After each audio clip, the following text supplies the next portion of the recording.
I showed up to Christmas dinner with a broken arm. What happened to you? They all asked. You'll see, I said quietly. My son laughed. She was a bit difficult yesterday, so my wife had to teach her a little lesson. Right then, the doorbell rang. I pulled out my recorder, smiled at him, and opened the door. Good evening, officer. Come right in. Where are you watching from today? Drop your location in the comments below and hit that like and subscribe button. Let me tell you how I got here, because this story didn't start with my arm in a sling and my daughter-in-law in handcuffs. This story started 3 years ago when my husband Frank died and left me with nothing but a paid-off house and a son who thought I was his personal retirement plan. The thing about being 67 years old is that everyone assumes you're either helpless or invisible. I'm neither, but I let people think what they want to think. It makes life easier, and it definitely made this plan work better than I ever imagined it would. Frank and I had been married for 42 years when his heart gave out. We'd been nurses together at County General for 30 years before we retired. We knew how to handle crises, how to stay calm when everything was falling apart around us. Frank always said I had the steadier hands in emergency situations. Turns out he was right about that too. After the funeral, my son Kevin started coming around more often. Kevin's 38 years old, works in sales, and has never met a get-rich-quick scheme he didn't love. His wife Brittany is 35, hasn't worked a day since they got married, and believes the world owes her a lifestyle that costs about twice what Kevin earns. Mom, you shouldn't be living alone in this big house, Kevin said 2 weeks after we buried his father. What if something happens to you? What if you fall down the stairs or have a medical emergency? I was washing dishes from the casseroles people had brought. Kevin was sitting at my kitchen table, drumming his fingers the way he used to do when he wanted something as a kid. I've been taking care of myself for 67 years. Kevin, I think I can manage a few more. But he kept pushing. Every conversation became about my age, my health, my safety. Brittany would chime in with stories about elderly people who died alone and weren't found for days. They painted such vivid pictures of my impending doom that I almost started believing them myself. The real reason became clear 3 months later when Kevin brought up selling the house. Mom, property values in this neighborhood have really gone up. You could make a nice profit and move somewhere smaller, more manageable. And where exactly would I move? I asked. He and Brittany exchanged one of those looks that married couples share when they think they're being subtle. Well, we've got that spare room upstairs. You could stay with us for a while, just until you find the perfect place. That's when I knew. This wasn't about my safety or my health. This was about my house, my small savings account, and their belief that I'd be grateful enough to hand everything over to them eventually. The old Margaret would have said no firmly but politely. The old Margaret would have changed the subject and hoped they'd drop it. But Frank's death had changed something in me. Maybe it was grief, maybe it was exhaustion, or maybe it was finally seeing people clearly for the first time in my life. Let me think about it, I said. That night, I sat in Frank's chair and looked around our living room. Every piece of furniture held a memory. The coffee table Frank built when Kevin was 10. The bookshelf where we'd displayed Kevin's school photos and soccer trophies. The corner where we'd put up Christmas trees every year for 40 years. Kevin called the next morning before I'd finished my coffee. Mom, we talked about it more last night, and we really think this is the best solution for everyone. You'd have family around. Brittany could help with your medications and doctor appointments, and you wouldn't have to worry about maintaining that big old house anymore. He was using his sales voice, the one that had convinced dozens of customers to buy things they didn't need. But I'd heard that voice for 38 years. And I knew what it meant. What about rent? I asked. Silence. Then, rent. Mom, we're family. You don't need to pay rent. So I'd sell my house, move in with you for free. And then what? What happens to the money from selling the house? Another pause. Well, you'd need that for your expenses, your medical bills, your personal needs. And maybe you could help us with some of our expenses too. The mortgage, utilities. It would all balance out. There it was. They wanted me to sell my house, move in as free labor and a financial contributor, and slowly drain my savings until there was nothing left. Then what?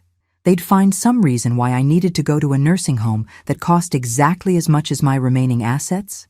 I told them I needed more time to think. Kevin's patience started wearing thin after that. His visits became more frequent and more pressure-filled. Brittany started making comments about how expensive home maintenance was, how dangerous it was for elderly people to live alone, how much safer I'd be with family. But the moment I knew for certain what kind of people they really were was the day I fell down the front porch steps carrying groceries in. I didn't break anything, just bruised my hip and scraped my hands, but I was shaky and scared. Kevin found me sitting on the steps trying to collect the scattered groceries. Instead of asking if I was hurt, his first words were, "Mom, this is exactly what we were talking about. You can't keep living like this. What if you'd broken something? What if you'd hit your head?" He helped me inside, got me some ice for my hip, and made me tea. For a moment, I thought maybe I'd been wrong about his motives. Maybe he really was just worried about me. Then, Brittany arrived. "Oh my God, Kevin, look at this place. She can barely take care of herself, let alone this house. The kitchen faucet is dripping, there are water spots on the bathroom mirror, and I saw dust bunnies under the coffee table." She was walking through my house like a real estate agent evaluating a property, pointing out everything that needed attention, making mental notes of what had value and what didn't. "This is a sign," she told Kevin, as if I wasn't sitting right there. "She needs to move in with us before something really bad happens." That's when I understood. They weren't waiting for me to agree to their plan. They were waiting for me to become desperate enough that I'd have no choice but to agree. And you know what? I decided to give them exactly what they wanted.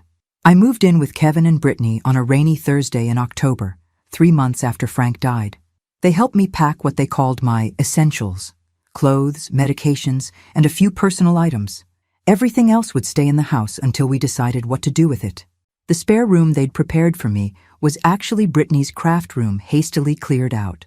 Her cutting table was now folded against one wall, her fabric bins stacked in the closet, and her sewing machine covered with a sheet in the corner. She'd hung one of those little wooden signs that said, "Home Sweet Home" on the wall. The kind you buy at craft stores when you want something to look welcoming, but don't want to put in any actual effort. "I know it's not much," Brittany said, standing in the doorway while I unpacked my suitcase.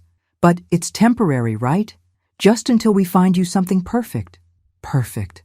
I folded Frank's old sweater and put it in the dresser drawer that smelled like Brittany's vanilla candles. "It's fine, dear. I appreciate you making room for me." The first week was all performance. Brittany cooked meals she'd seen on Pinterest and acted like having me there was the highlight of her day. Kevin brought me coffee in bed and asked how I'd slept. They introduced me to their friends as Kevin's mom, who's staying with us while she transitions to a smaller place. Transition. Like I was a displaced refugee instead of a woman who'd owned her own home for 40 years. But by the second week, the mask started slipping. Little things at first. Brittany would sigh heavily when she had to move her craft supplies to get to something in the closet.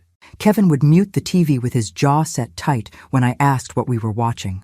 They'd have whispered conversations in the kitchen that stopped abruptly when I walked in. The rules started in the third week.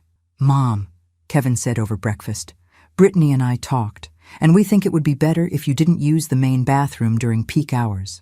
You know, when we're getting ready for work, or when we have guests coming over. There's a half bath downstairs that would probably be more convenient for you anyway." The half bath was a cramped space under the stairs with no natural light and a toilet that ran constantly. But I smiled and said that sounded reasonable. The next rule came a few days later. I couldn't use the living room TV during prime time hours because that's when Kevin and Brittany relaxed after work. I could watch TV in my room if I kept the volume low since their bedroom was next door. Then it was the kitchen. I could cook for myself, but I needed to clean everything immediately and put all utensils back exactly where I found them. Brittany had a system that worked perfectly, and she couldn't have it disrupted. Each rule was presented as a reasonable request for a harmonious household. Each rule made perfect sense when explained in Kevin's patient, understanding voice.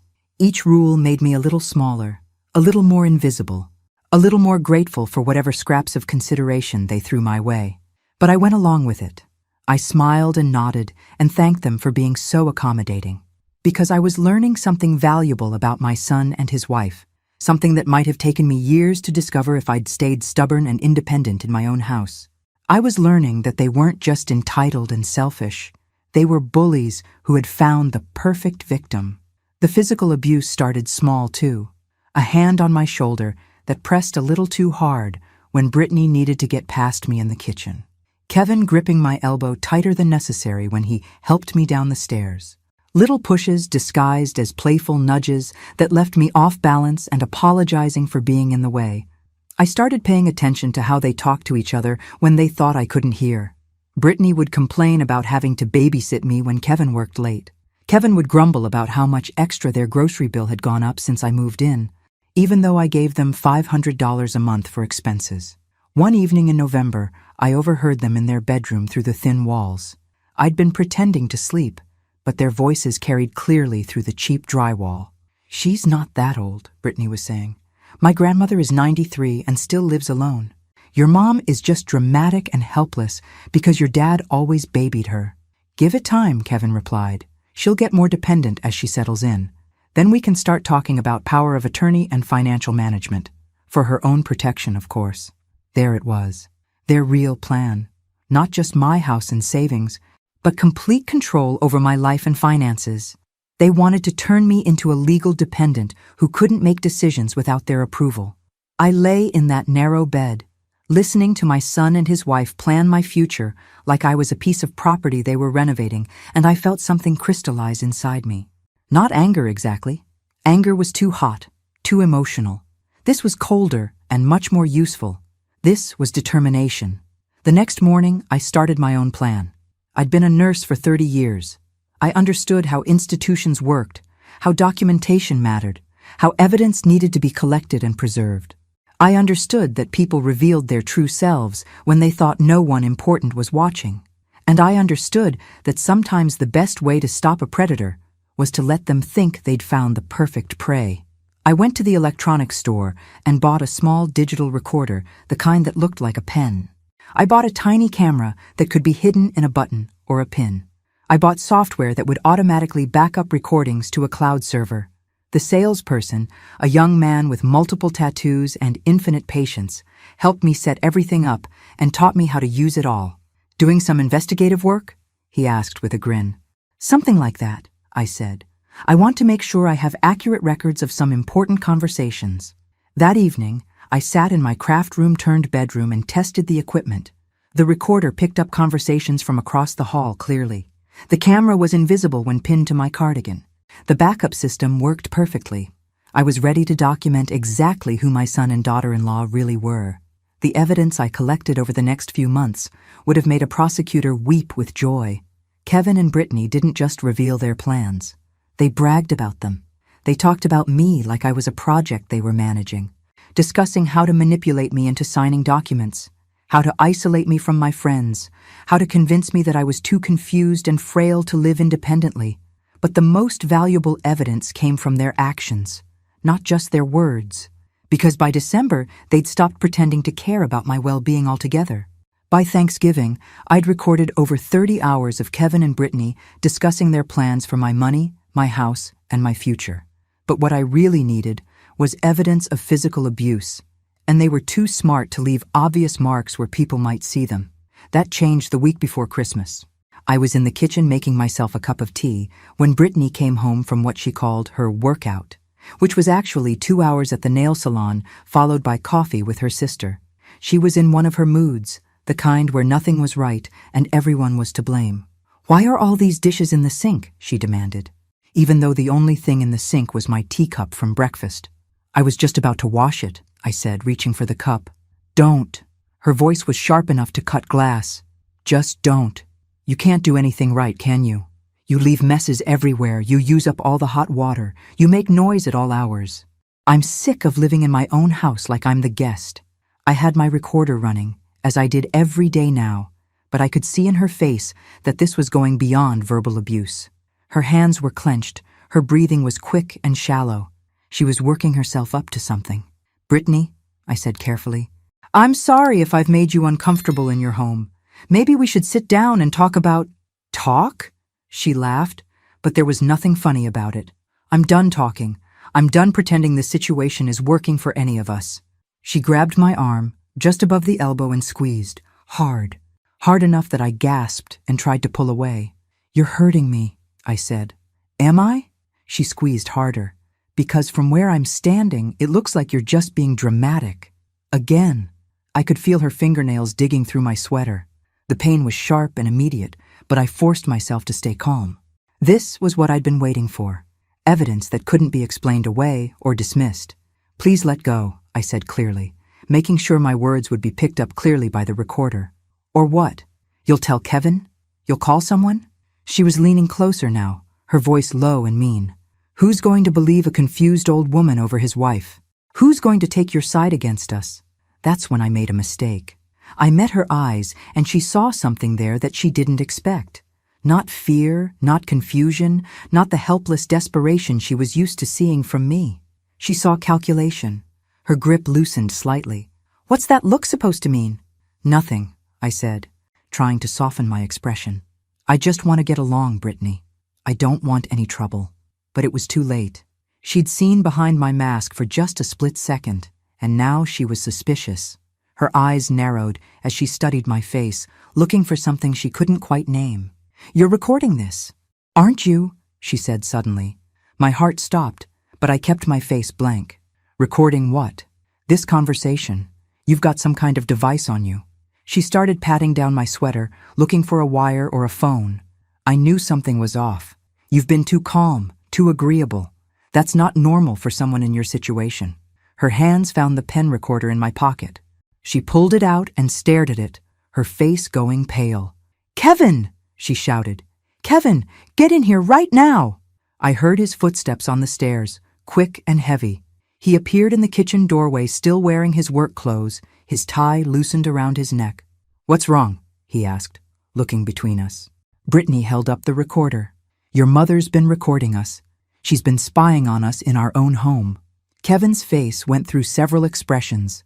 Confusion, realization, and finally anger. The kind of cold, calculating anger that I recognized from his father, but Frank had never directed it at me. Mom, he said quietly, what is this? It's a recorder, I said.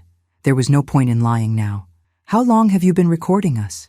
I thought about lying, about minimizing, about trying to explain it away. But standing there with Brittany's fingerprints still burning on my arm and my son looking at me like I was a stranger, I decided I was tired of pretending. Since November, I said. November. Kevin's voice was flat. You've been recording us for over a month. Yes. Why? I looked at both of them. These two people who had taken me into their home, not out of love, but out of greed. Who had systematically isolated and humiliated me while planning to steal everything I had left in the world. Because I wanted to understand who you really are, I said. The silence that followed was thick enough to cut. Then Kevin moved, faster than I expected.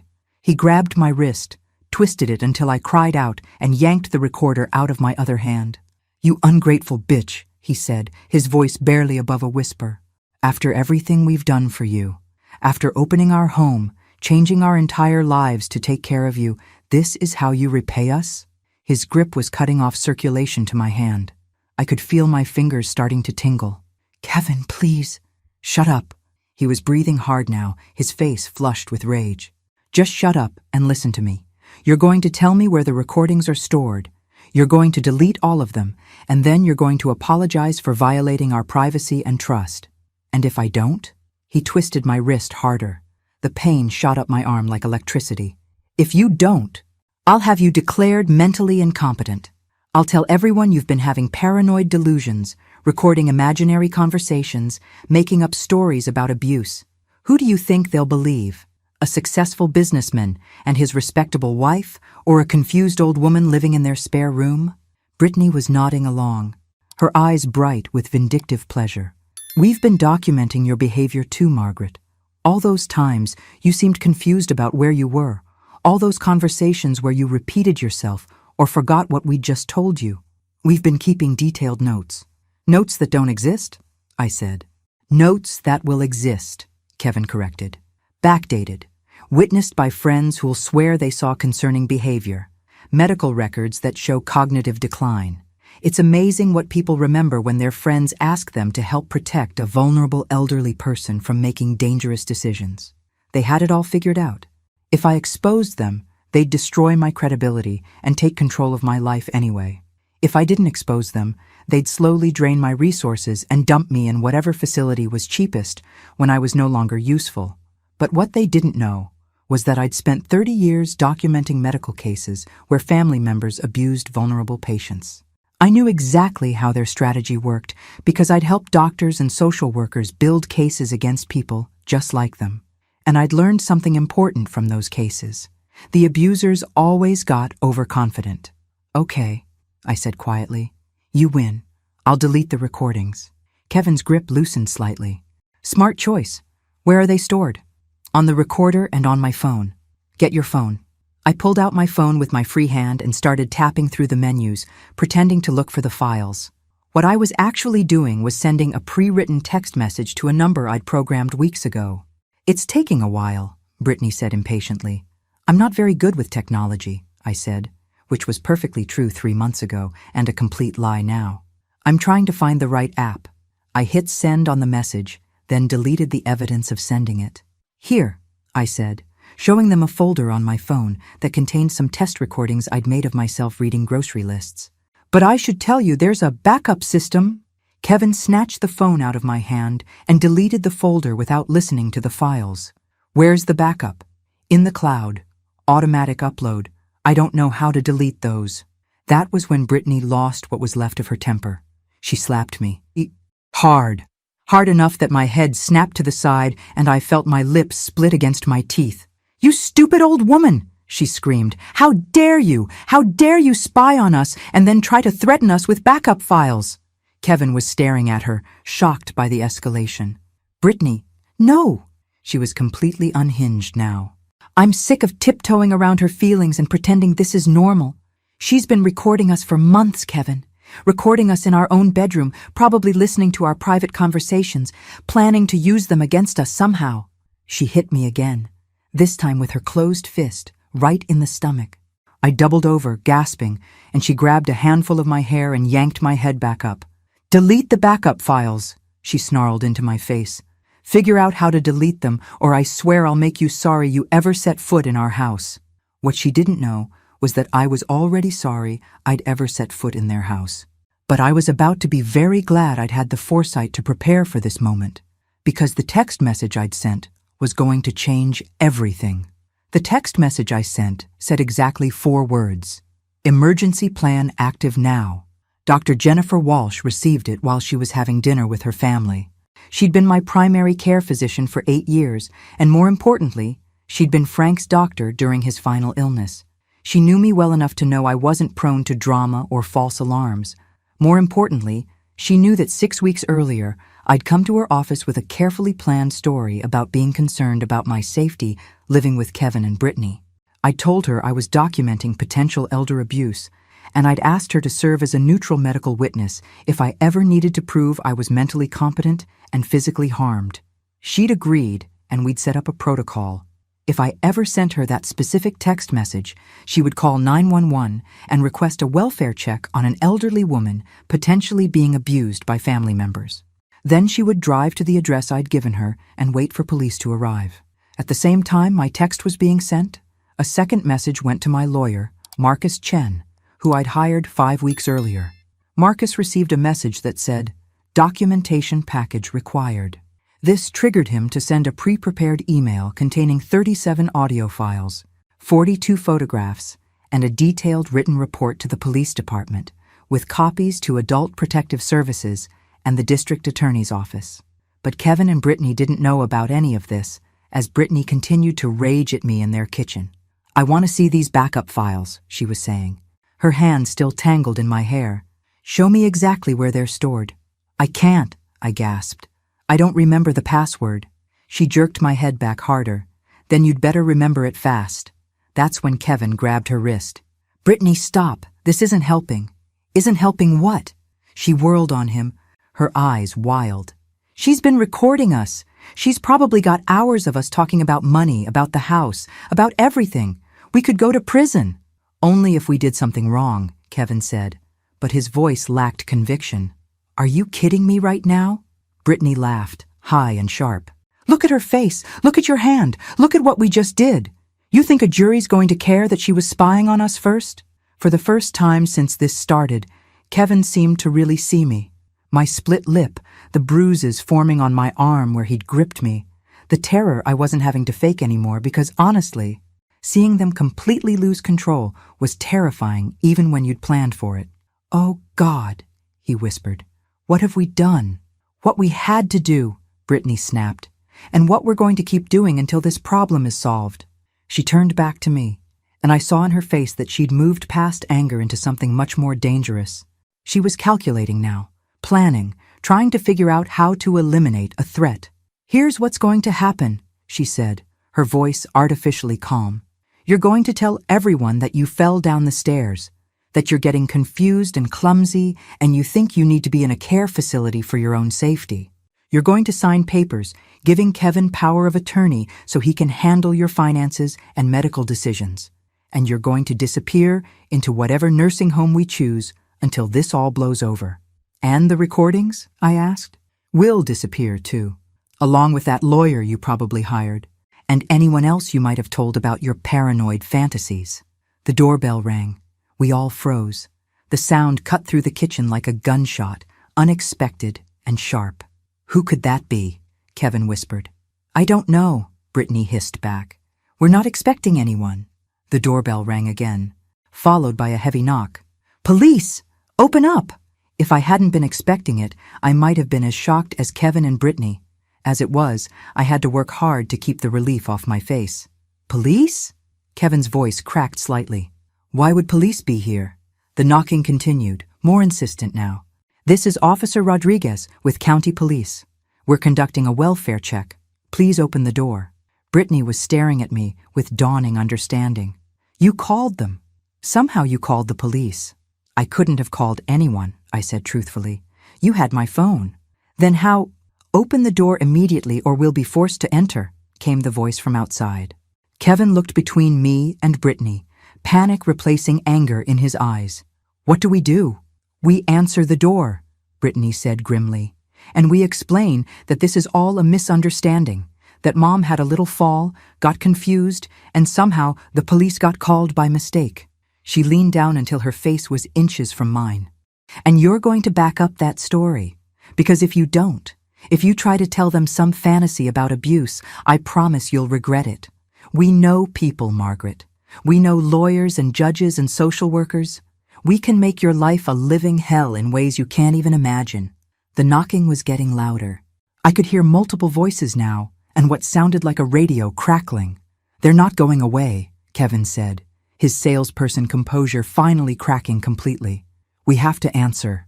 Brittany straightened up and smoothed her hair. In the space of 30 seconds, she transformed from a woman in the middle of assault back into a concerned daughter-in-law dealing with a family crisis. It was impressive and terrifying to watch. "Remember," she said to me quietly, "one word about recordings or abuse, and you'll spend the rest of your life wishing you'd stayed quiet." Kevin walked to the front door with Brittany close behind him. I could hear their voices change as they approached the entryway, becoming warmer, more concerned, more normal. "Officers," Kevin's voice carried back to the kitchen, full of confused surprise. "Is everything all right? We weren't expecting—" "Mr. Thompson, we received a call about a possible domestic disturbance involving an elderly resident." "Domestic disturbance?" "Oh my goodness, no. There must be some mistake. My mother lives with us, but there's certainly no—" "Is she here now?" "Yes, she's in the kitchen. She had a little fall earlier, but we'd like to speak with her, please." I heard footsteps approaching and quickly checked my appearance in the reflection from the microwave. My lip was swollen, and there was a small cut where my teeth had sliced through the skin. The marks on my arm were already darkening into bruises. I looked exactly like what I was, a victim of domestic violence. 3 police officers entered the kitchen. The first was a tall Hispanic man with kind eyes and a calm demeanor. Behind him was a shorter white woman with graying hair who immediately looked at my injuries with professional assessment. The third was a young black man who was already taking notes. "Ma'am," the first officer said gently, "I'm Officer Rodriguez. We received a call about your welfare. Can you tell me your name?" "Margaret Thompson," I said clearly. "And are you hurt, Mrs. Thompson?" Behind the officers, I could see Kevin and Brittany in the doorway. Brittany's eyes were locked on my face, her expression promising consequences if I said the wrong thing. This was the moment everything depended on. This was where I had to decide whether I was brave enough to see this through, whether I trusted the system I'd spent months preparing to support my story. I looked at Officer Rodriguez's kind face, then at the female officer who was clearly experienced in domestic violence cases, then at Kevin and Brittany, who were holding their breath waiting for my answer. "Yes," I said quietly. "I am hurt, and I'm scared." The officers exchanged glances. The woman stepped closer to me, while Rodriguez turned to face Kevin and Brittany. "Sir, ma'am, I'm going to need you to wait in the living room while we speak with Mrs. Thompson privately." "Now wait just a minute," Kevin started, his sales voice kicking in automatically. "This is our house, and that's my mother. If there's been some kind of misunderstanding—" "There's no misunderstanding," the female officer said firmly. "This is a welfare check on a vulnerable adult. We need to speak with her alone. Please wait in the living room." After they left, Officer Rodriguez pulled out a small recorder, ironically similar to the one Kevin had taken from me. "Mrs. Thompson, I'm Officer Rodriguez. This is Officer Chen, and Officer Williams is taking photographs. We're going to record this conversation for everyone's protection. Is that all right with you?" "Yes," I said. "Can you tell me what happened to your face and arm?" I took a breath and began telling the truth for the first time in months. 20 minutes later, I was sitting in the back of an ambulance while a paramedic named Tom checked my injuries and photographed them for evidence. Through the open doors, I could see Kevin and Brittany being questioned separately by police officers. Brittany kept gesturing wildly with her hands, her voice getting higher and more defensive. Kevin was using his calm, reasonable tone, but I could see sweat stains under his arms even though it was December and cold. "You've got bruising consistent with finger grip marks here on your upper arm," Tom said, gently manipulating my elbow. "And this split lip is fresh. When did these injuries occur?" "About an hour ago," I said. "Any other injuries we should know about?" I rolled up my sleeve and showed him the bruises from the past few weeks. Yellow and green ones that were healing, darker ones that were newer. Tom photographed each one carefully and made detailed notes on his tablet. "Mrs. Thompson," he said quietly, "I've been doing this for 15 years. These injuries are consistent with ongoing physical abuse. I'm glad you called for help." "I didn't call," I said, "but I'm glad someone did." He looked at me curiously, but didn't ask follow-up questions. That's when Dr. Walsh appeared at the ambulance doors. "Margaret, thank goodness. Are you all right?" Officer Chen, who had been standing nearby, stepped forward. "Ma'am, are you family? I'm Dr. Jennifer Walsh, Margaret's primary care physician. She sent me an emergency text, so I came right over." Chen looked at me. "You sent a text message?" "Yes," I said. "To Dr. Walsh. We had arranged a safety protocol in case I ever felt I was in immediate danger." "When did you arrange this?" 6 weeks ago. I went to Dr. Walsh because I was concerned about my living situation here. I asked her to help me document potential abuse." "Doctor." Walsh pulled out her phone and showed Officer Chen the message I'd sent. "Emergency plan active now. We agreed that if I ever received this specific message, I would call 911 and come to the address immediately." "And why did you feel you needed this kind of safety protocol?" This was the moment I'd been preparing for months. This was where my careful documentation would either save me or fail me completely. "Because my son and daughter-in-law have been physically and emotionally abusing me while planning to steal my assets," I said clearly. "And I've been recording evidence of it for 2 months. The reaction was immediate. Officer Chen called Officer Rodriguez over, and I found myself explaining the whole story again while Dr. Walsh confirmed my mental competency and Tom continued documenting injuries. "Where are these recordings now?" Rodriguez asked. "My lawyer has copies of everything. His name is Marcus Chen, no relation to Officer Chen, I assume. I hired him 5 weeks ago specifically to handle the evidence I was collecting." Rodriguez was taking notes rapidly. "And you say you've been planning this for 2 months?" "I've been documenting abuse for 2 months. I've been planning my escape from an abusive situation. Tonight wasn't supposed to happen yet. But when they found my recording device and became violent, I had to activate my emergency plan earlier than intended." Officer Chen's radio crackled. She answered it, then looked at Rodriguez. "Detective Morrison is en route. He wants to speak with the complainant before she goes to the hospital." "Hospital?" I asked. "Ma'am, You need to have these injuries properly documented and treated. Standard protocol in domestic violence cases. Dr. Walsh nodded. I'll follow you there and make sure you get a complete evaluation.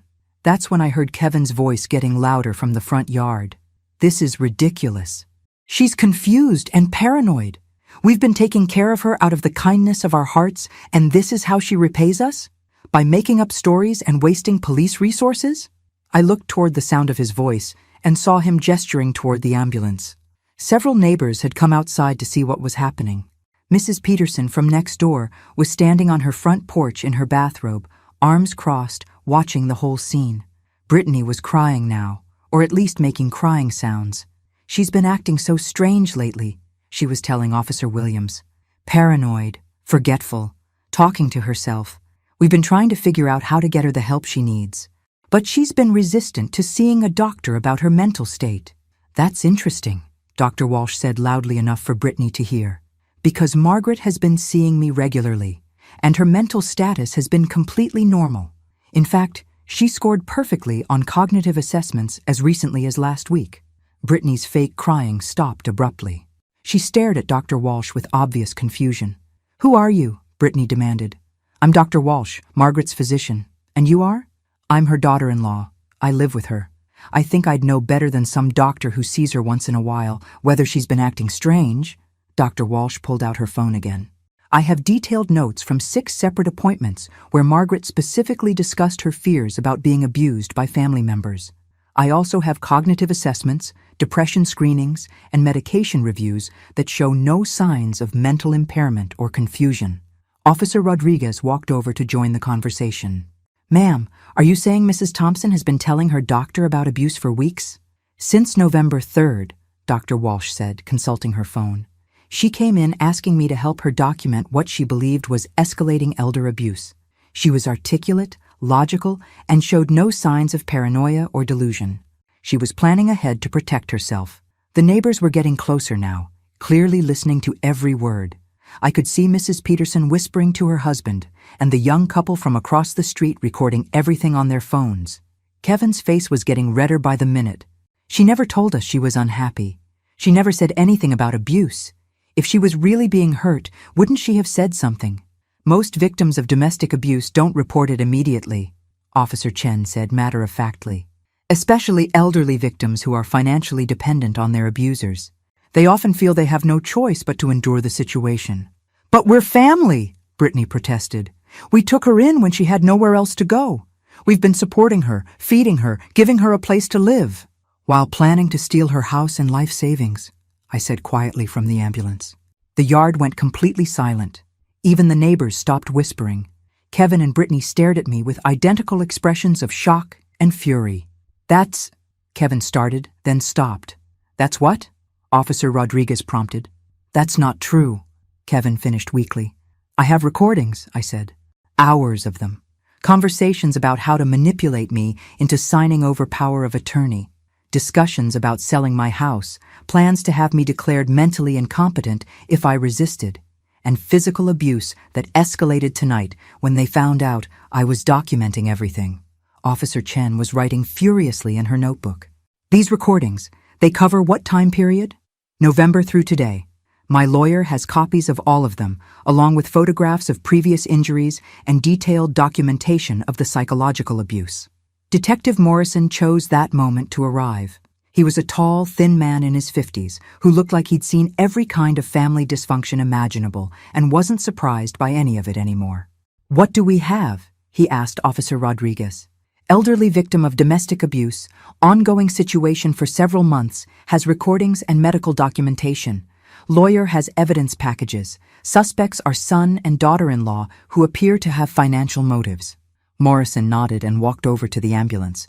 Mrs. Thompson, I'm Detective Morrison. I understand you've been planning this for quite a while. I've been protecting myself, I corrected. I hoped it wouldn't come to this. But yes, I prepared for the possibility. Smart woman. Are you willing to press charges? I looked across the yard at Kevin and Brittany. Kevin was staring at the ground, probably calculating whether he could afford a good lawyer. Brittany was still trying to look like the victim, but her performance was getting less convincing by the minute. These were the people who had taken me in not out of love but out of greed, who had isolated me, humiliated me, and tonight had physically assaulted me when they realized I wasn't the helpless victim they thought I was. "Yes," I said firmly. "I want to press charges for assault, elder abuse, and fraud." Morrison nodded and signaled to the other officers. "Read them their rights." As Kevin and Brittany were handcuffed and placed in separate police cars, I realized something that surprised me. I didn't feel victorious or vindicated. I felt profoundly sad, because no matter how this ended, I'd lost my son, the little boy I'd raised, the young man I'd been proud of, the adult I'd hoped would take care of me in my old age. That person either never existed or had died somewhere along the way, replaced by someone who saw his own mother as nothing more than a resource to be exploited. But as the ambulance doors closed and we pulled away from Kevin and Brittany's house for the last time, I also felt something I hadn't experienced in months. Safe. The hospital emergency room was surprisingly quiet for a Friday night in December. Dr. Martinez, the attending physician, examined my injuries while Officer Chen and Detective Morrison waited outside my treatment room. Dr. Walsh had followed the ambulance and was consulting with the hospital staff about my medical history. "You're going to have significant bruising for the next week or two, Doctor," Martinez said as she applied antibiotic ointment to my split lip. "The finger marks on your arm are textbook examples of grip injuries. I'm going to recommend some x-rays to make sure there's no damage to the underlying bone." "Is that necessary?" "Mrs. Thompson, you're 67 years old. Elder abuse injuries can be more serious than they initially appear, especially if there's been ongoing violence. I want to make sure we document everything properly for the legal case." While I was getting x-rays, Marcus Chen arrived. My lawyer was a small, energetic man in his early 40s who specialized in elder law and had built his reputation by taking on families who abused vulnerable adults. "Margaret," he said as I was wheeled back from radiology, "I sent the documentation package to Detective Morrison an hour ago. 47 audio files, 36 photographs, financial records showing their plans to fraudulently gain control of your assets, and medical documentation of escalating abuse. What happens now? Now they get arrested, formally charged, and we make sure they never have access to you or your assets again. I've already filed for an emergency restraining order that will prevent them from contacting you or entering your property." Dr. Walsh appeared in the doorway. "How are you feeling, Margaret?" "Like I've been hit by a truck," I said honestly, "but also like I can breathe again for the first time in months." "I've been reviewing the recordings Marcus sent me," she said. "The psychological abuse alone would be enough to support criminal charges. Combined with tonight's physical assault and the financial fraud they were planning, the prosecutor should have a very strong case." Detective Morrison knocked on the doorframe. "Mrs. Thompson, can I ask you a few more questions?" "Of course." He sat down in the visitor's chair and pulled out a small recorder. "I've been reviewing the evidence your lawyer provided. This is impressive documentation. How long have you been planning this?" I thought about that question carefully. "I started recording in November when I realized they were planning to steal from me. But I think I started really planning my escape the day I moved in with them and saw how they looked at me." "What do you mean?" "They looked at me like I was a problem to be solved, not a person to be cared for. Everything they did after that was about managing me, not helping me. I just needed time to prove it." "And the emergency plan with Dr. Walsh?" "I knew that if they ever found out I was documenting their abuse, they'd escalate to violence. I needed witnesses who could verify my mental competency and respond quickly if I was in immediate danger." Morrison nodded approvingly. "Smart thinking. A lot of elder abuse victims don't have the resources or the presence of mind to plan ahead like this." "I was a nurse for 30 years, I said. "I've seen what happens to elderly people who don't advocate for themselves. I wasn't going to become another statistic." Dr. Martinez returned with my x-ray results. "Good news, no fractures, but you're going to be sore for a while. I'm prescribing some pain medication and muscle relaxants. You'll need to follow up with Dr. Walsh in a few days to monitor the healing process." "Doctor," Detective Morrison said, "in your professional opinion, are these injuries consistent with Mrs. Thompson's account of assault?" "Absolutely. The bruising pattern, the timing, the mechanism of injury, everything supports her statement. These are defensive injuries combined with grip marks from someone holding her against her will. After Dr. Martinez left, Marcus pulled up a chair next to my hospital bed. Margaret, we need to talk about next steps.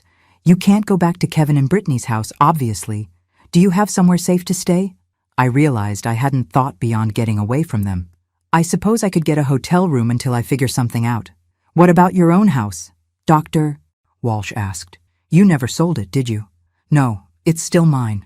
Kevin and Brittany kept saying we needed to wait for the right market conditions. I think they were hoping I'd become dependent enough on them that I'd sign it over without selling it. Then you can go home, Marcus said. I'll have the locks changed tomorrow as an additional security measure. But legally, it's your house, and you have every right to live there. Home. I hadn't thought of my house as home since Frank died. It had been the place I used to live, the place I'd been pressured to leave, the place that represented everything I'd lost. But suddenly, sitting in that hospital bed with my split lip throbbing and my arms aching from Kevin's grip, the idea of going home sounded like the most wonderful thing in the world. What about Kevin and Brittany? They're being booked tonight on charges of elder abuse, assault, and conspiracy to commit fraud. They'll probably be released on bail tomorrow, but the restraining order will be in effect by then. They won't be allowed within 500 feet of you or your property. Detective Morrison closed his notebook. Mrs. Thompson, I want you to know that this is one of the most well-documented elder abuse cases I've ever seen.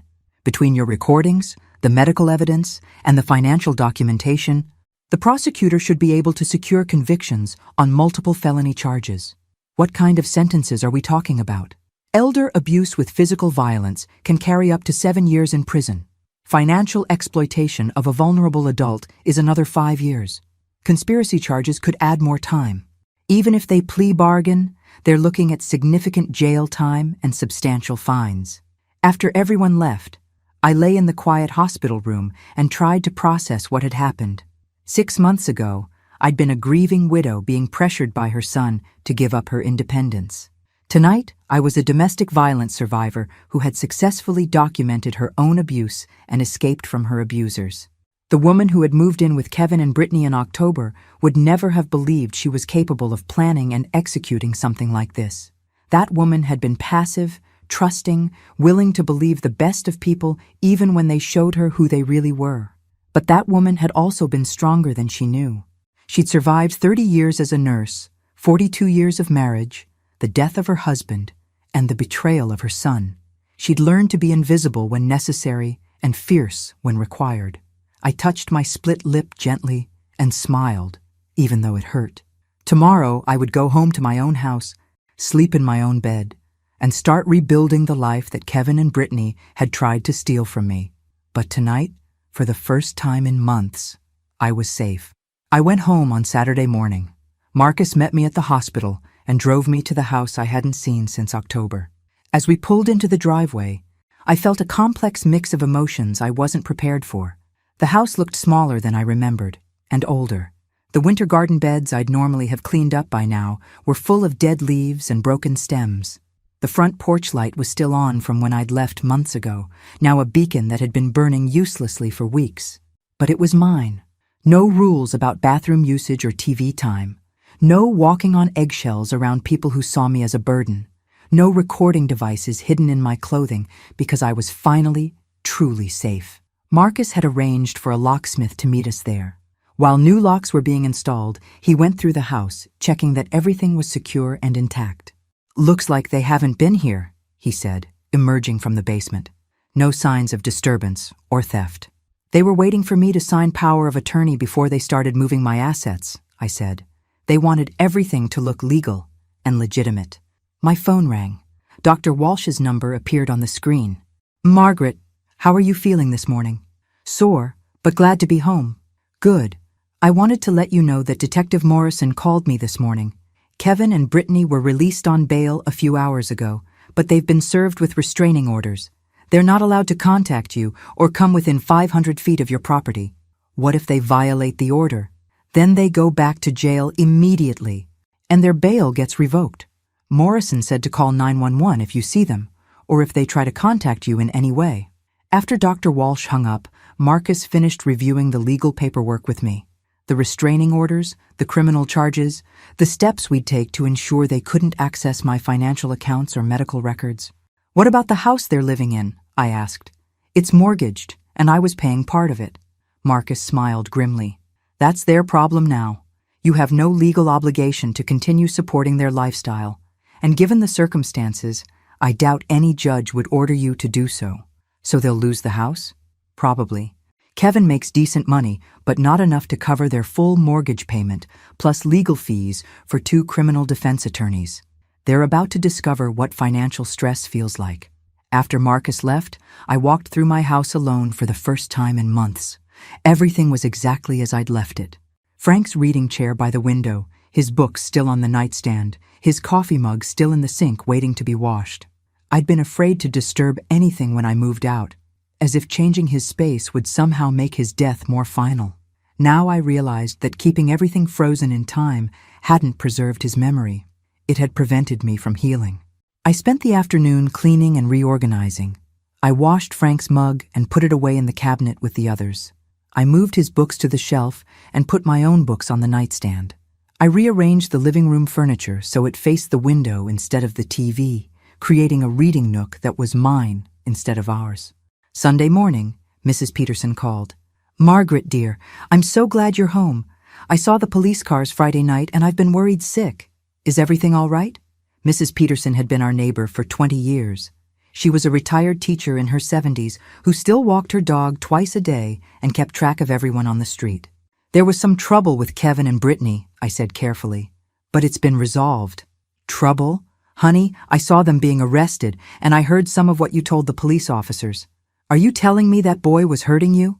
I'd forgotten how clearly sound carried in the evening air, and how many neighbors had been watching from their porches during the arrest. "Yes," I said simply, "but I'm safe now, and they can't come near me anymore." "Well, I never. And here I always thought Kevin was such a nice young man. Shows how wrong you can be about people." She paused. "Margaret, you know you can call me if you need anything, right? Day or night. I'm right next door." "Thank you, Mrs. Peterson. That means a lot. And honey, good for you for fighting back. A lot of women your age would have just taken it and suffered in silence." After I hung up, I realized that Mrs. Peterson's call was probably the first of many I'd be receiving. The arrest had been public, and in a neighborhood like this, news traveled fast. I decided to get ahead of the story. I called my sister Linda in Phoenix. Linda was 5 years younger than me and had always been the more dramatic of the two of us. I knew she'd want to know what had happened, but I also knew she'd worry herself sick if she heard about it from someone else. "Margaret, I was just thinking about calling you. How was your Thanksgiving with Kevin?" "Linda, I need to tell you something, and I need you to listen to the whole story before you react." I told her everything. The manipulation, the financial exploitation, the abuse, the recordings, the arrest. Linda was silent for so long, I thought the call had dropped. "Linda, are you there?" "I'm here." Her voice was tight with controlled anger. "I'm just trying not to get in my car and drive to wherever Kevin and Brittany are so I can kill them myself. They're in enough trouble already." "Are you really okay? Are you hurt? Do you need me to come stay with you?" "I'm hurt, but I'm healing, and I'm home in my own house with new locks and a restraining order. I think I'm going to be fine." "Margaret, I am so proud of you. You planned this like a military operation. You documented everything, you protected yourself, and you got out. I wish I'd known what was happening so I could have helped, but honestly, I'm not sure I could have done it better myself." That evening, as I sat in Frank's chair, watching the sunset through the clean windows, my phone rang again. This time, it was a number I didn't recognize. "Mrs. Thompson, this is Detective Morrison. I wanted to update you on the case." "What's happened?" "Kevin and Brittany's lawyers contacted the prosecutor this morning. They're interested in plea bargaining." "Already?" "Your evidence is overwhelming, Mrs. Thompson. 47 recordings, medical documentation. Financial records showing their intent to defraud you. Their lawyers know they can't win this case at trial. They're going to try to minimize jail time by pleading guilty to reduce charges." "What does that mean for me?" "It means you probably won't have to testify in court. It also means they'll be convicted felons with criminal records, which will make it much harder for them to exploit vulnerable people in the future." After Morrison hung up, I made myself a cup of tea and sat down with a legal pad to make a list. Not a to-do list this time, but a list of things I wanted in my new life. I wanted to travel. Frank and I had always planned to see Europe after he retired, but cancer had stolen that dream from us. There was no reason I couldn't go alone. I wanted to volunteer. 30 years of nursing had taught me how to help people, and there were plenty of organizations that needed volunteers who understood healthcare and advocacy. I wanted to reconnect with friends I'd lost touch with after Frank died. Grief had made me withdraw from social connections, but isolation had made me vulnerable to Kevin and Brittany's manipulation. Most importantly, I wanted to trust my own judgment again. For months, I'd been told I was confused, paranoid, and unreliable. Even though I'd never believed it completely, the constant gaslighting had made me doubt my own perceptions. But I'd been right about Kevin and Brittany. I'd seen through their manipulation, documented their abuse, and planned my escape flawlessly. I wasn't a confused old woman who needed to be managed. I was a competent adult who had survived a dangerous situation through intelligence and careful planning. As I finished my tea, I realized I was looking forward to tomorrow for the first time since Frank died. Not just getting through tomorrow, but actually excited about what it might bring. Tomorrow, I would call a travel agent. Monday morning brought unexpected visitors. I was having coffee and reading the newspaper when the doorbell rang. Through the peephole, I saw two women I didn't recognize standing on my front porch. "Mrs. Thompson, I'm Janet Morrison from Channel 7 News, and this is my cameraman Dave. We're doing a story about elder abuse, and we understand you recently survived a situation with family members. Would you be willing to speak with us?" My first instinct was to say no. The last thing I wanted was to become a poster child for victimized elderly people. But then I thought about all the other women my age who might be in similar situations, too isolated or intimidated to get help. "Give me a moment to think about it," I said through the door. I called Marcus. "A news interview could actually be helpful," he said. "Public awareness about elder abuse is important, and your story demonstrates that victims can fight back successfully. But you don't have to do it if you're not comfortable." What would I say?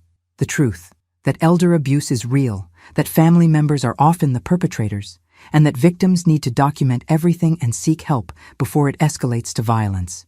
I opened the door and invited the news crew inside. Janet Morrison was a woman in her 50s with intelligent eyes and a warm manner. She set up the interview in my living room and asked thoughtful questions that focused on the broader issues rather than sensational details. "Mrs. Thompson, what would you want other elderly people to know about recognizing abuse from family members?" "I would want them to know that financial pressure is often the first warning sign," I said. When adult children suddenly become very interested in their parents' living arrangements, their medical care, or their financial management, it's worth asking why. Are they genuinely concerned, or do they have their own financial motivations? "How did you find the courage to document the abuse?" I realized that no one was going to save me except myself. I could either accept being victimized, or I could gather evidence and fight back. At my age, I didn't have time to waste hoping things would get better on their own. What advice would you give to someone who thinks they might be in a similar situation? Document everything. Keep records of conversations. Take photographs of injuries. Tell trusted friends or medical professionals what's happening. And don't wait for the abuse to escalate to violence before seeking help. The interview aired that evening during the local news. Janet Morrison had edited it sensitively, focusing on prevention and empowerment rather than exploitation. She'd also included information about elder abuse hotlines and resources. My phone started ringing before the segment ended. "Margaret, it's Dr. Walsh. I just saw the interview. You were wonderful. I hope it helps someone." "I'm sure it will. You've already helped more people than you know." The next call was from Linda. "Margaret, you were on TV. You looked so strong and composed. I'm proud of you for speaking out." Then Mrs. Peterson. "Margaret, dear, you were amazing. I recorded it so I can show it to my book club. We've been talking about this exact issue, how to protect ourselves as we get older." But the call that meant the most came an hour later from a number I didn't recognize. "Mrs. Thompson, you don't know me, but my name is Carol Stevens. I saw your interview tonight, and I wanted to thank you." "Thank me?" "My daughter and her husband have been pressuring me to sell my house and move in with them. They keep talking about how dangerous it is for me to live alone. how I need family support. But after listening to your story, I'm realizing that their sudden interest in my welfare coincides pretty closely with their financial problems. What are you going to do? I'm going to call my lawyer tomorrow and make sure my affairs are in order, and I'm going to start paying closer attention to their behavior and motivations. We talked for 20 minutes. Carol was 73, a retired librarian whose daughter and son-in-law had been subtly but persistently pressuring her to make changes that would benefit them financially. She'd been feeling guilty for resisting their suggestions, wondering if she was being selfish or stubborn. Your story made me realize that trusting my instincts isn't selfish, she said. It's survival. After we hung up, I realized that sharing my story publicly had been the right choice. If it helped even one person avoid what I'd gone through, it was worth the loss of privacy. Tuesday morning, Detective Morrison called with an update. The plea negotiations are moving quickly, he said. Kevin is looking at 18 months in prison plus 3 years probation. Brittany is looking at 12 months plus probation. They'll also be required to pay restitution for your medical expenses and counseling. What about the financial fraud charges? Those are being dropped in exchange for the guilty pleas on the abuse charges. It's not ideal, but it guarantees convictions and jail time without putting you through a lengthy trial. When will this be finalized? Probably within the next 2 weeks. Their lawyers want this resolved quickly, and frankly, so does the prosecutor. Your case is so well documented that taking it to trial would be a waste of resources. That afternoon, I called a travel agent. I want to take a cruise, I told her. Somewhere warm, somewhere I can relax and not think about anything stressful for a while. How does the Mediterranean sound? We have a lovely 14-day cruise leaving from Barcelona in February. It hits all the classic ports: Rome, Florence, Athens, Istanbul. That sounds perfect. Will you be traveling alone? Yes, and I'm very much looking forward to it. After I booked the cruise, I called Dr. Walsh to discuss travel vaccines and medical clearances. Then I called Linda to tell her my plans. Margaret, that's wonderful. You deserve a vacation after everything you've been through. I keep thinking Frank would have loved this cruise. We talked about seeing the Mediterranean someday. So, take him with you, Linda said softly. Take his memory. Take the love you shared. Take all the dreams you made together. Just because he's not physically there doesn't mean he can't be part of the experience. That evening, I pulled out the photo albums Frank and I had made during our 42 years together. I found pictures of us at Niagara Falls during our honeymoon, at the Grand Canyon when Kevin was 10, at Kevin's graduation from college. Looking at them didn't make me sad the way it used to. Instead, it reminded me that I'd had 42 years of happiness with someone who loved me genuinely and unconditionally. Kevin and Brittany had tried to steal my future, but they couldn't steal my past. And now that I was free from them, my future was mine to design. I was going to make it count. 2 weeks later, I was sitting in a courthouse conference room watching Kevin and Brittany enter guilty pleas when I learned something that changed everything I thought I knew about their plan. The plea hearing was routine. Kevin pled guilty to elder abuse and assault. Brittany pled guilty to elder abuse and assault. Both accepted the negotiated sentences, 18 months for Kevin, 12 months for Brittany, plus probation and restitution. But as we were leaving the courthouse, Detective Morrison pulled me aside. Mrs. Thompson, there's something else you should know. During the investigation, we executed a search warrant on Kevin and Brittany's house. We found some things that weren't part of the original case, but they might interest you. What kind of things? Financial documents, insurance policies, and evidence that this wasn't their first attempt at elder abuse. He handed me a manila envelope. Marcus has copies of everything, but I thought you might want to see this yourself. I waited until I got home to open the envelope. Inside were photocopies of documents that made my blood run cold. The first was a life insurance policy on Frank that I'd never seen before. Kevin was listed as the beneficiary, and it had been purchased 3 months before Frank died. The premium payments came from an account I didn't recognize. The second was a series of emails between Kevin and someone named David Chen. Not my lawyer, but apparently a private investigator. The emails discussed accelerating timeline and eliminating obstacles and making it look natural. The third was a credit report on me, run without my knowledge, showing my assets, debts, and financial history in detail. But the fourth document was what made me sit down hard in Frank's chair and struggle to breathe normally. It was a copy of my will, the one Frank and I had made 10 years ago, leaving everything to Kevin. But someone had been making handwritten notes in the margins, calculating asset values, and discussing how to expedite the inheritance process. I called Marcus immediately. "Marcus, I need you to come over here right now." I think Kevin and Brittany were planning more than just financial fraud. He arrived 20 minutes later and reviewed the documents with the same growing horror I'd felt. "Margaret, this suggests they may have been involved in Frank's death. Frank died of a heart attack. Natural causes. Did he have any life insurance policies you didn't know about?" "No. We had one small policy through his work, but nothing like this." I showed him the policy paperwork.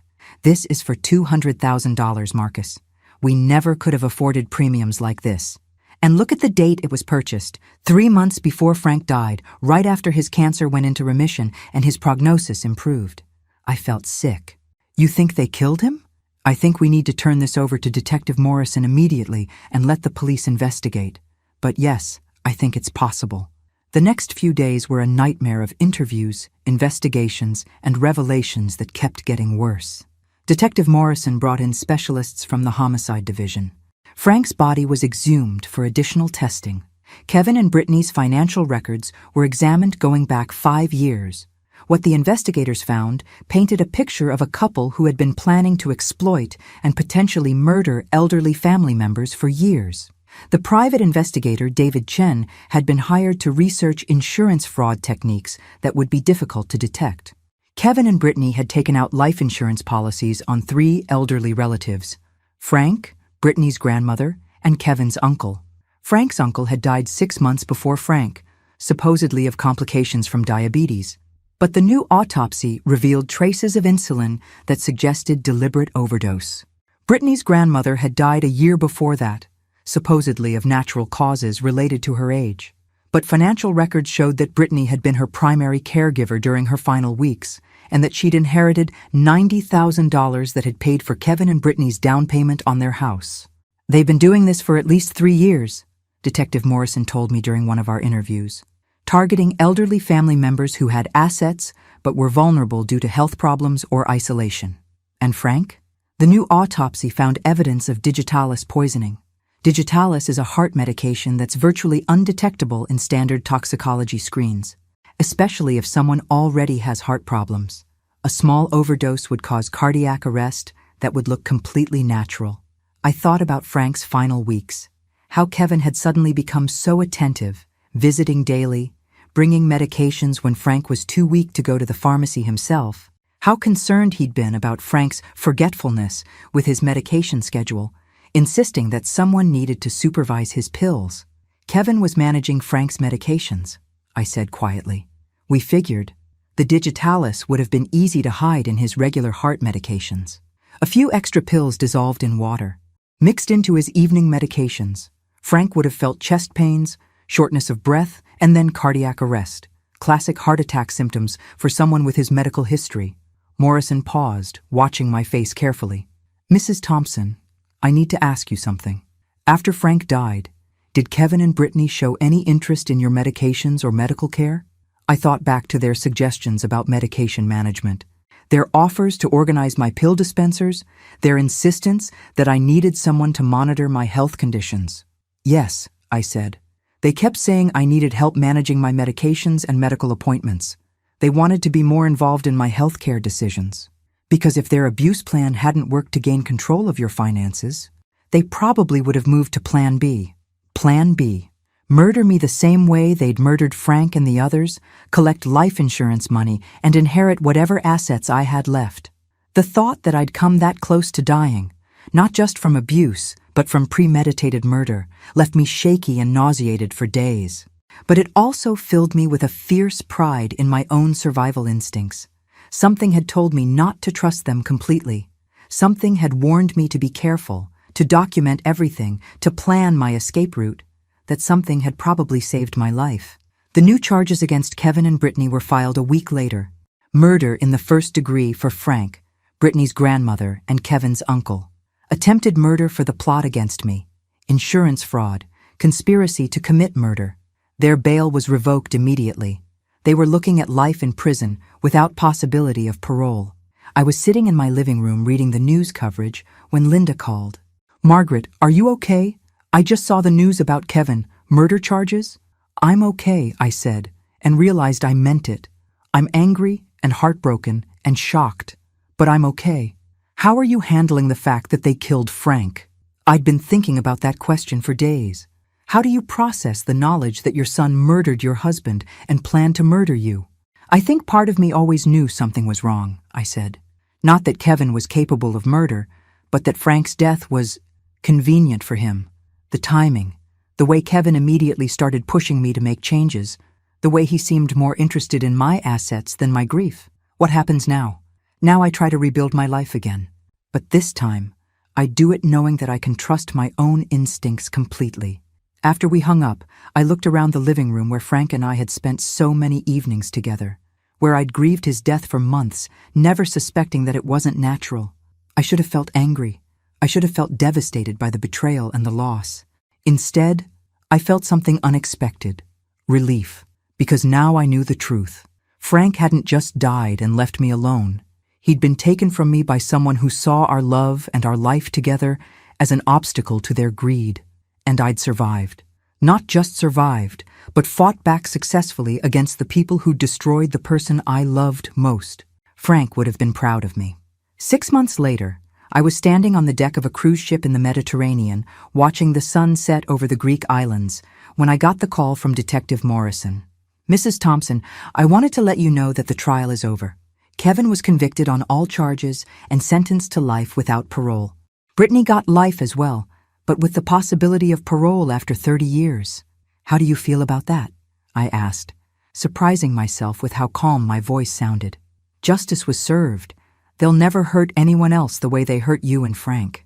After I hung up, I stood at the ship's railing and thought about everything that had brought me to this moment. A year ago, I'd been a grieving widow being manipulated by her son. 6 months ago, I'd been a victim of domestic abuse, fighting for my survival. Today, I was a woman traveling alone through one of the most beautiful places on earth, financially secure and emotionally free. The journey hadn't been easy. There had been therapy sessions to deal with the trauma of abuse and betrayal. There had been legal proceedings that forced me to relive the worst months of my life repeatedly. There had been moments of overwhelming sadness when I missed Frank so intensely that I wondered if I'd ever feel whole again. But there had also been discoveries. I'd learned that I was stronger than I'd ever imagined. I'd learned that survival sometimes requires careful planning and strategic thinking, not just endurance. I'd learned that starting over at 67 was not only possible but liberating. The cruise had been everything I'd hoped it would be. I'd visited ruins in Athens, art galleries in Florence, and markets in Istanbul. I'd eaten foods Frank and I had talked about trying someday. I'd taken hundreds of photographs and bought souvenirs that would remind me of places I'd seen with my own eyes. But more importantly, I'd met people, other travelers, especially other women traveling alone who had stories of their own about survival and reinvention. Women who had left abusive marriages, women who had started new careers after their children grew up, women who had refused to disappear quietly into elderly invisibility. One of them was Sarah, a retired teacher from Oregon who had left her husband after 40 years of marriage when she realized he was systematically isolating her from friends and family. "People kept asking me why I waited so long to leave," she told me over dinner in Rome, "as if there's an expiration date on deciding you deserve better." Another was Patricia, a former nurse from Canada who had moved across the country after her adult children tried to pressure her into signing over her house for her own safety. "They kept saying they were worried about me," she said as we toured the Sistine Chapel. "But they were really worried about their inheritance. Once I realized that, leaving became easy." These conversations reminded me that my story wasn't unique. Elder abuse was more common than most people realized, and it was often perpetrated by the very family members who were supposed to be protectors and caretakers. But it also reminded me that survival was possible, and that life after trauma could be not just bearable, but beautiful. On my final night aboard the ship, I was invited to join the captain's table for dinner. It was an honor reserved for passengers who had made the cruise special in some way. though I wasn't sure what I'd done to earn the invitation. Captain Rodriguez was a charming man in his 50s who had been sailing for 30 years. During dinner, he asked about my travels and my plans for the future. "This is my first time traveling alone," I told him. "My husband died 2 years ago, and I thought I might be too nervous to enjoy it, but it's been wonderful." "Solo travel can be intimidating at first," he agreed, "but many of our happiest passengers are women traveling independently. There's something liberating about exploring the world on your own terms." After dinner, he walked me to the deck, and we stood looking out at the lights of Barcelona, where the cruise would end tomorrow. "Mrs. Thompson," he said, "I don't know your story, but I can tell that you've been through something difficult.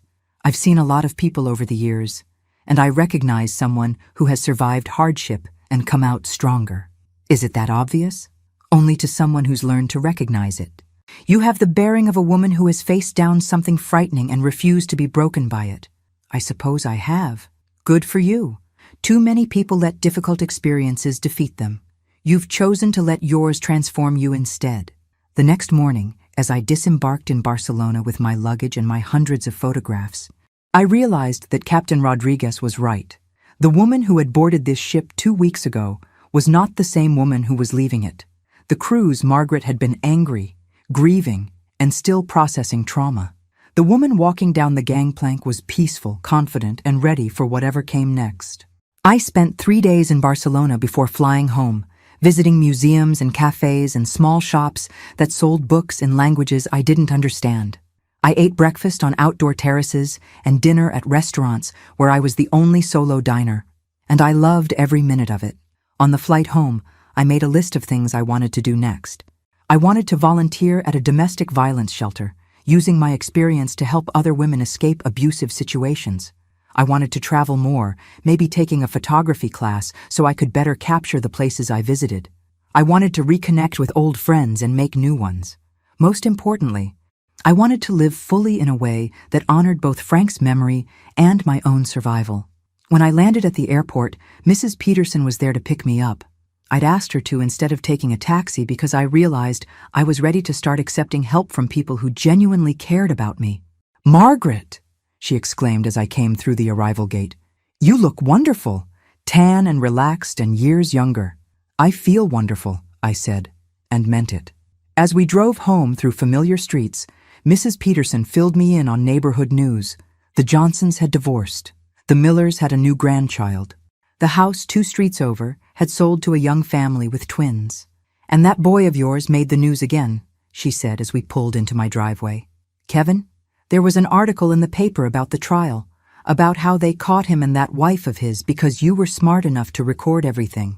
You're quite the local celebrity now."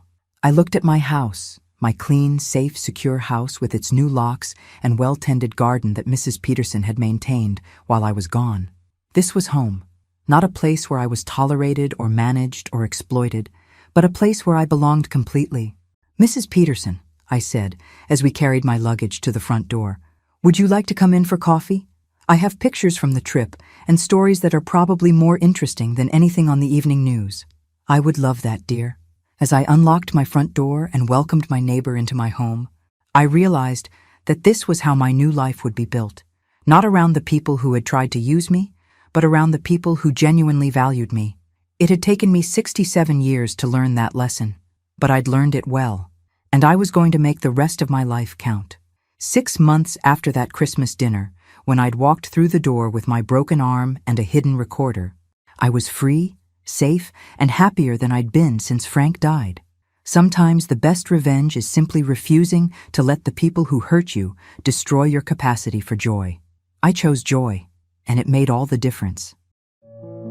Thanks for listening. Don't forget to subscribe and feel free to share your story in the comments. Your voice matters.